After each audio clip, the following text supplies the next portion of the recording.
Hi, I'm Aaron. And I'm Matthew. And in this training video, we're going to be talking about the style of beer called Belgian Strong Dark Ale. Okay, so Belgian Strong Dark Ales, there are really 4 qualifications that you have to have in order to be qualified as a Belgian Strong Dark Ale. All right. Number 1 has to be Belgian or Belgian yeast. Okay. Number 2 has to be strong in alcohol. Number 3 has to be dark in color. Number 4 has to be a Belgian ale. I always forget the fourth one. Belgian Strong Dark Ale. Easy enough. Now that being said, there are certainly some guidelines that most Belgian Strong Dark Ales will follow. And most of them are going to be very dark and malty with some nice yeasty phenols and very, very moderate hop presence. They tend to be a little bit more on the sweet and fruit-driven side. Now, the beer that we have today is actually one of Aaron's very, very favorite beers. Tell us about it. Yeah, this is Trois from Unibroue in Quebec, Chambly, Quebec, Canada. It's not Unibroue?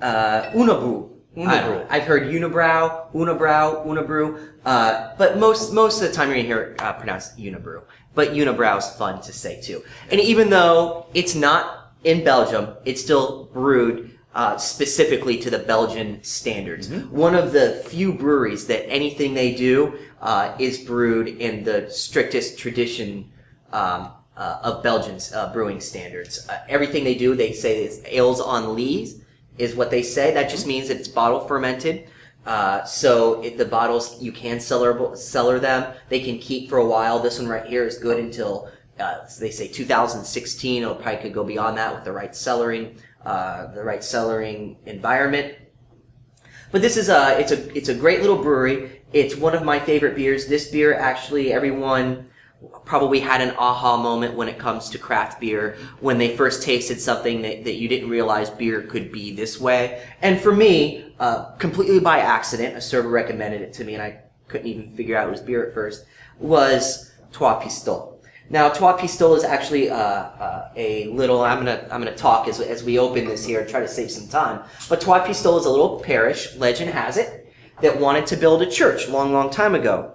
And they didn't know where to build the church. They finally figured out where they could build the church because there was a patch of snow on the ground in August. And even though it's Canada, that's not supposed to happen. So they decided we're going to build the church here. So the church was very, very hard and difficult to build. So they enlisted the aid of, I believe it was the god of Saturn, who took the form of a dark horse. I don't know why. But the horse helped to build the church. And the horse built the church. There we go. The dark horse was able to help build the church. Beautiful looking horse.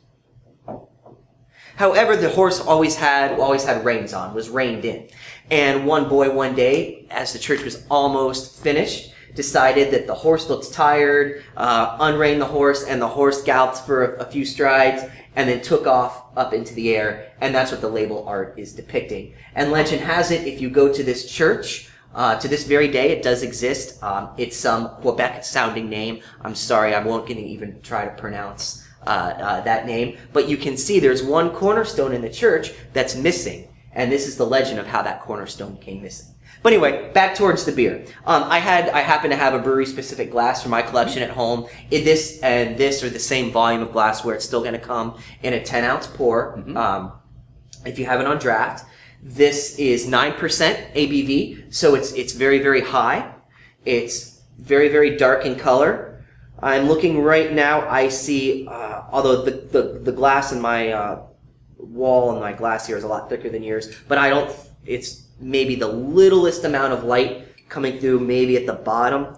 But it might be my imagination. It's that dark. Yeah. Well, Trois Pistoles, by the way, needs 3 coins, not 3 pistols. Let's put that out there. Yeah, this is a very beautiful dark. It's not exactly black. It's more like a very dark, like a black cherry almost. There's definitely some reddish auburn highlight to it. Not exactly black like you would expect from like a stout, but a very, very deep, brooding type of color. Yeah, almost like a really dark root beer. Sure. Yeah. All right, let's smell it.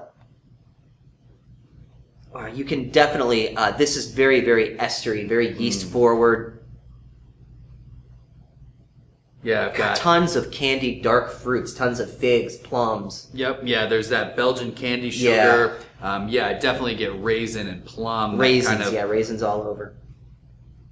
With a touch of, you can also get those yeasty phenols too. You can get, I got a little bit of banana, almost like an over-ripened banana. Yeah, it's a little bit of a sharp smell too. It's definitely an aggressive smelling beer.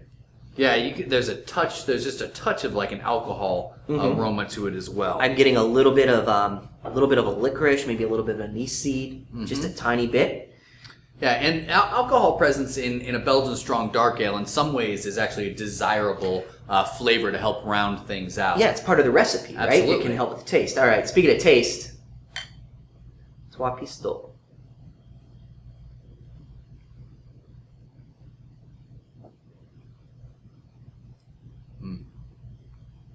Wow, much more of a lively mouthfeel than I expected. I expected a little bit of a syrupy, kind of a little bit of a cloying mouthfeel. And for 9% and for all the flavor, it's very sprightly. Yeah, it's definitely got very lively carbonation to it, almost a spritzy mouthfeel. Despite the color on it, it's really not that heavy. It's more of a medium-bodied ale. And it really, that spritzy effect that the carbonation has, I think is really going a long way in terms of highlighting some of the fruitiness of this beer too, which I really think comes through with a lot of these kind of dark fruit flavors. Like we got on the nose the plum and maybe a touch of raspberry, definitely some raisin. It's very, very nice, but like you said, it's not cloying. There's not it's not overly sweet.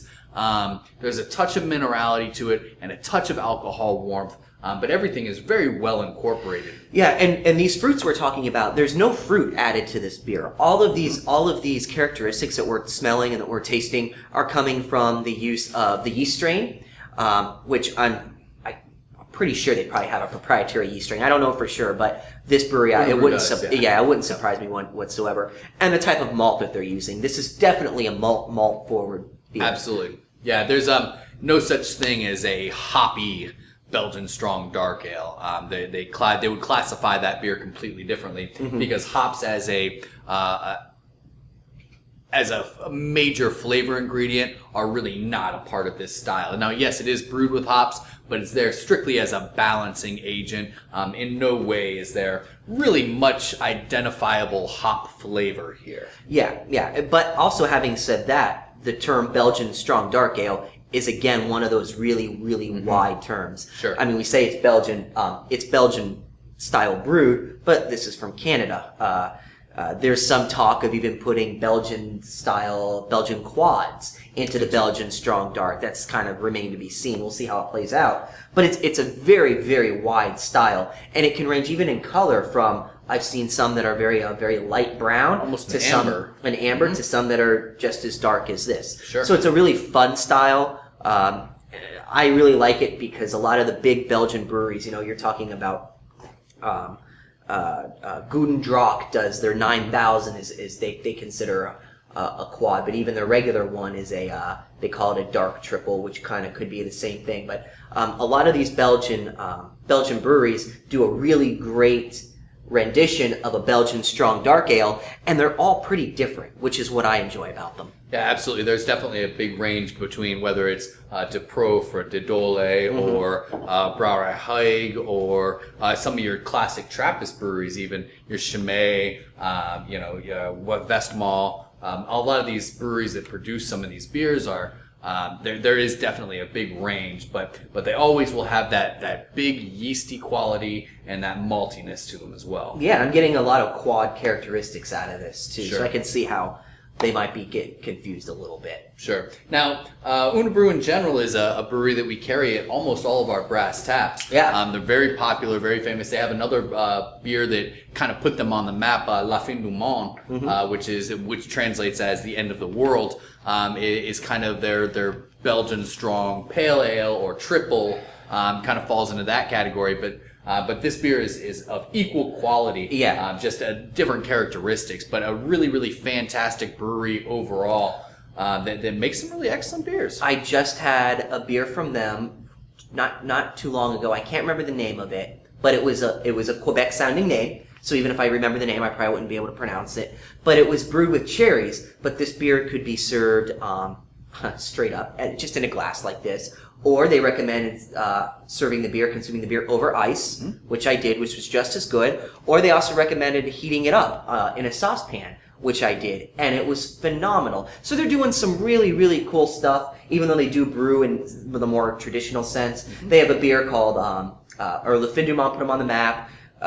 When they first started brewing Blanche de Chambly, which is a wit beer, Belgian-style wit beer, that's very, very good too. That was kind of their first breakthrough. And also they have a series of fruited beers called Ethmere. Yes. That line's very good too. Pretty much anything you get from them is going to be pretty good, and it's going to be pretty representative of whatever style they're aiming for. You can find these at most brass taps, at least something Unibroue. These Trois Pistoles specifically comes in 12-ounce bottles, comes in the bigger, large format bottles, and also on draft. That's right. So you can always recommend any Unibroue beers with confidence because they really don't have a bad beer in their lineup. So on that note, sir, cheers. Yeah, and thank you to Unibroue for getting me into craft beer. There you go.